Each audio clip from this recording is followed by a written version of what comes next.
Nah, sebelum lanjut ke soal berikutnya yang dari tadi lanjutannya soal yang tadi yaitu soal yang analysis and decomposition ya kan. Nanti ada banyak sekali soal-soal tentang analysis and decomposition.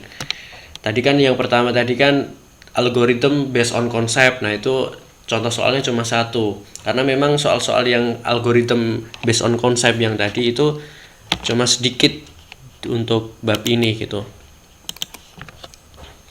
Nah, tadi kan kita soal yang tipikal yang pertama itu namanya adalah apa? Algorithm based on concept gitu. Nah, tadi satu soal ya kan contohnya. Karena memang soal yang seperti ini di fisika itu sangat jarang, apalagi di Indonesia ya. Setahu saya soal yang tipikal seperti ini banyak itu ada di negara Australia sama US. Itu ada beberapa soal yang tipikalnya seperti ini, algorithm based on concept. Nah, yang kedua tadi adalah soal apa? Analysis and decomposition ya kan, analysis and decomposition. Nah, tadi baru dapat satu soal ya kan. Terus yang ketiga nanti akan ada, ini spoiler dulu ya, yang ketiga adalah logic and reasoning, reasoning ya, logic and reasoning. Ini nanti ada satu soal juga. Kalau yang ini tadi ada satu soal sampai 7 soal. Kalau yang ini juga satu soal. Nah, aku mau ini tadi membahas detail tentang yang tadi tentang yang bidang miring tadi.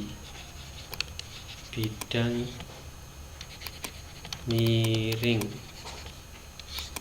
Untuk yang bidang miring tadi kan untuk yang bagian penguraian gaya-gayanya kan aku belum detailin, karena memang sebenarnya nggak perlu tak detailin karena di materinya sudah jelas. Cuman aku ngerasa kok kayaknya nanti akan potensial untuk nggak paham kalau misal nggak tak detailin, sehingga aku mau detailin ini di sini.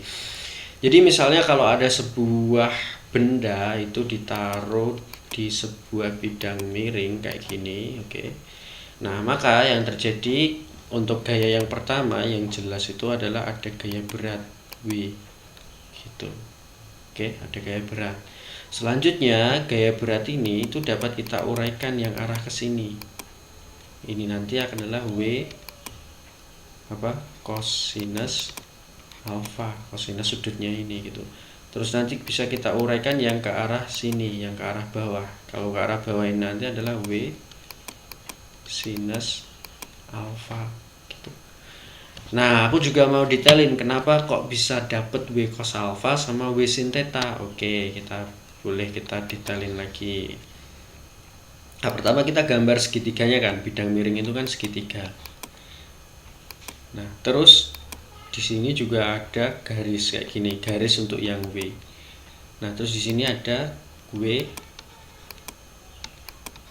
cos alfa gitu.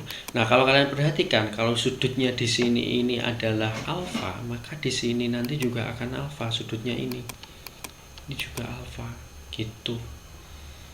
Nah, kalau teman-teman masih ingat yang di pelajaran vektor, kalau panjangnya ini W ini adalah W, maka untuk panjangnya yang bagian ini nanti adalah W cos alfa gitu.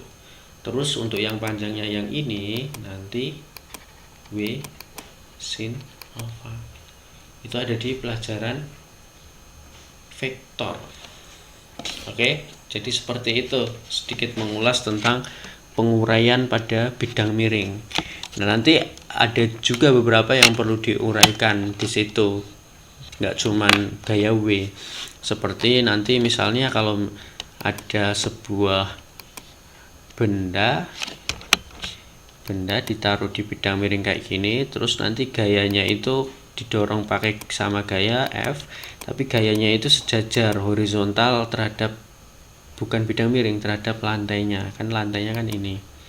Nah, gayanya itu ke kanan ini horizontal. Nah, nanti gaya yang ini itu nanti juga harus kita uraikan. Nah, kalau diperpanjang ke sini kan gaya F-nya itu ini. Nah, nanti bisa kita uraikan, ada yang ke sini, terus juga akan ada yang ke sini gitu. Nah, yang ke sini nanti itu akan sama dengan apa? Cos. Nah, justru cos yang ke sini nanti akan sama dengan sin. Gitu. Ini sudut alfanya. Jadi kayak gitu. Oke, paham ya? Nanti kalau masih belum paham, dilihat di bagian uraian materi, di situ dijelaskan secara detail.